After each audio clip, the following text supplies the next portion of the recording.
Good morning students. आज हमारा topic रहेगा संत काव्यधारा की विशेषताएं। जैसा कि बच्चों आपको बताया गया है, भक्ति काल में भक्ति की दो धाराएं प्रवाहित हुई, निर्गुण भक्ति धारा और सगुण भक्ति धारा। आगे चलकर निर्गुण भक्ति धारा की भी दो शाखाएं थी, संत काव्यधारा और सूफी काव्यधारा। इसी प्रकार सगुण काव्यधारा की भी दो शाखाएं थी, राम काव्यधारा और कृष्ण काव्यधारा। तो बच्चों आज हम भक्ति काल में निर्गुण काव्यधारा या संत काव्यधारा पढ़ेंगे। हिंदी साहित्य में बच्चों भक्ति काल में संत काव्यधारा का विशेष महत्व है। इस काव्यधारा के कवियों ने ईश्वर के निर्गुण रूप की उपासना पर बल दिया है। इन कवियों का विचार था कि ईश्वर की भक्ति के लिए ज्ञान की प्राप्ति नितांत आवश्यक है। इसी कारण संत काव्यधारा को ज्ञान मार्गी भक्ति काव्य भी कहा गया है। आचार्य रामचंद्र शुक्ल ने भी इसे निर्गुण ज्ञानाश्रयी शाखा कहा है। आचार्य शुक्ल का समर्थन करते हुए डॉक्टर हजारी प्रसाद द्विवेदी ने भी इसे निर्गुण भक्ति साहित्य के नाम से अभिहित किया है। कबीरदास, रैदास, दादू, नानक देव, मलुकदास, सहजोबाई इस काव्यधारा के प्रमुख कवि हुए हैं। भक्ति काल की निर्गुण संत काव्य परंपरा में यूँ तो अनेक कवि हुए हैं, परंतु कबीरदास इस काल के प्रतिनिधि कवि हैं। कबीर एक अक्कड़ तथा क्रांतिकारी कवि थे। इनका संपूर्ण काव्य बीजक में संग्रहित है। इसमें उन्होंने विभिन्न प्रकार की रहस्यवादी उल्टबासियाँ भी कही हैं। इनके काव्य में कई भाषाओं के शब्दों का प्रयोग हुआ है। वे समाज में फैले हुए विभिन्न आडंबरों, माया आदि के प्रबल विरोधी थे। कबीर सहित तमाम अन्य संत कवियों के साहित्य के आधार पर संत काव्य में निम्नलिखित प्रवृत्तियाँ या विशेषताएं उभर कर हमारे सामने आती हैं। पहली विशेषता निर्गुण उपासना। संत काव्य की मूलभूत प्रवृत्ति निर्गुण ईश्वर की उपासना है। यही वह केंद्रीय प्रवृत्ति है जिस पर संत काव्य की अन्य प्रवृत्तियाँ आधारित हैं। संत कवियों के अनुसार ईश्वर का कोई रूप और आकार नहीं है, न वह जन्म लेता है न उसकी मृत्यु होती है। वह तो संसार के कण कण में विद्यमान है। अतः वे निर्गुण निराकार ईश्वर के स्मरण पर बल देते हैं। निर्गुण राम जपो रे भाई, अविगत की गति लखी न जाई। यही नहीं, इन संत कवियों के अनुसार ईश्वर का कोई नाम भी नहीं है। हालांकि उन्होंने अपने काव्य में राम, गोविंद, मुरारी, हरि, गोपाल, गिरधर आदि शब्दों का प्रयोग किया है, परंतु ये किसी विशेष देवता के नाम न होकर ईश्वर के पर्यायवाची शब्द हैं। दशरथ सुत्ती हूँ लोक बखाना, राम नाम का मरम है आना। दूसरी विशेषता बच्चों ज्ञान का महत्व।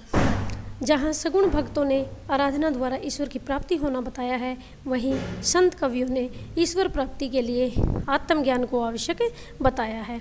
इनके अनुसार जब तक मनुष्य के हृदय में आत्मज्ञान की ज्योति नहीं जलती, तब तक चाहे कोई मथुरा चला जाए या काशी, उसे ईश्वर की प्राप्ति नहीं हो सकती। आत्मज्ञान बिना सब सुना, क्या मथुरा क्या काशी, कहे कबीर सुनो भाई साधो, सहज मिले अविनाशी। तीसरी विशेषता गुरु का महत्व। संत काव्य में गुरु का स्थान ईश्वर से भी ऊंचा बताया गया है, क्योंकि गुरु ही अपने शिष्य को दिव्य दृष्टि प्रदान कर ईश्वर प्राप्ति में सहायता करता है।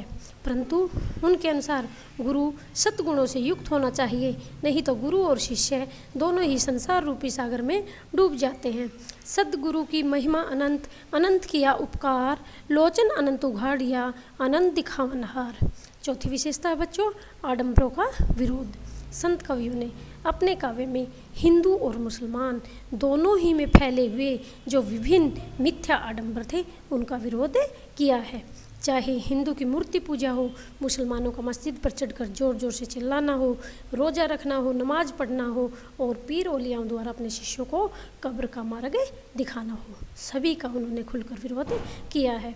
कंकर पत्थर जोरी के मस्जिद लई बनाए, ता चढ़ी मुल्ला बांग दे, क्या बहिरा हुआ तेरा खुदाए। पांचवी विशेषता बच्चों रहस्यवाद। निर्गुण उपासना से जुड़ी एक अन्य प्रवृत्ति रहस्यवाद भी है। परमात्मा के प्रति प्रेम की लौ को रहस्यवाद का नाम दिया जाता है।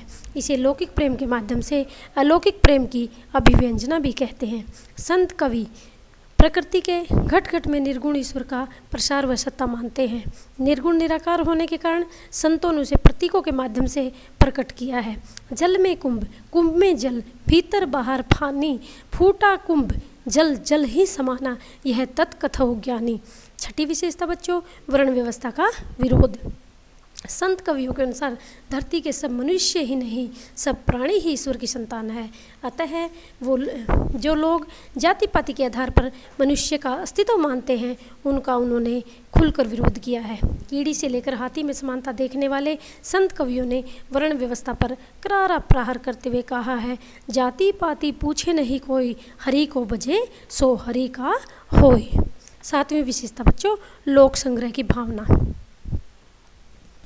संत काव्यधारा के सभी कवि गृहस्थ थे, वे नागपंथियों के समान योगी नहीं थे। यही कारण है कि इनकी साधना में व्यक्तिगता की अपेक्षा सामाजिकता अधिक दिखाई देती है। इन कवियों में आत्मशुद्धि पर विशेष बल दिया गया है। इन्होंने घर बार त्याग कर जंगल में जाकर साधना करने की बात नहीं कही है। जहाँ नाथों की साधना व्यक्तिगत है, वहीं संतों की साधना सामाजिक है। ये कवि सच्चे समाज सुधारक थे, इसीलिए कबीर को अपने युग का गांधी कहा गया है, क्योंकि कबीरदास ने तत्कालीन समाज और राजनीति के प्रति अपने विचार व्यक्त किए हैं। यही नहीं, इन कवियों ने लोगों को कर्मण्यता का पाठ भी पढ़ाया है। आठवीं विशेषता बच्चों, माया के प्रति दृष्टिकोण। संतों का माया के प्रति दृष्टिकोण नाथों से प्रभावित है। उन्होंने नारी को माया का रूप मानकर उसे विष की बेल, ठगिनी, दुर्गम घाटी आदि कहा है। उन्होंने कनक और कामिनी को माया का रूप बताया है और अधिकांश स्थलों पर नारी की निंदा की है। नारी की झाई पड़त अंधा होत भुजंग, कबीरा तिनकी काह गति जे नित नारी के संग। हालांकि संतों ने अपने काव्य में सती नारी की प्रशंसा भी की है। पतिव्रता मैली भली, काली कुचित कुरूप, पतिव्रता के रूप पर वारों कोटि स्वरूप। भाषा बच्चों, अंतिम विशेषता है भाषा। संतों की भाषा जन सामान्य की भाषा है। संत कवि घुमक्कड़ प्रवृत्ति के थे, अतः इनकी भाषा में अनेक प्रदेशों की बोलियों के शब्द आ गए हैं।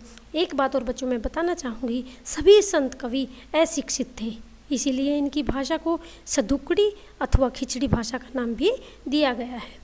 इनकी भाषा में सभी प्रकार के अलंकारों, रसों, छंदों, काव्य गुणों तथा शब्द शक्तियों का भी खुलकर प्रयोग हुआ है। प्रतीकात्मकता इनकी भाषा की एक अन्य विशेषता है। इनकी रचनाएं मुक्तक होने के कारण इनके काव्य में गीति शैली का खुलकर प्रयोग हुआ है।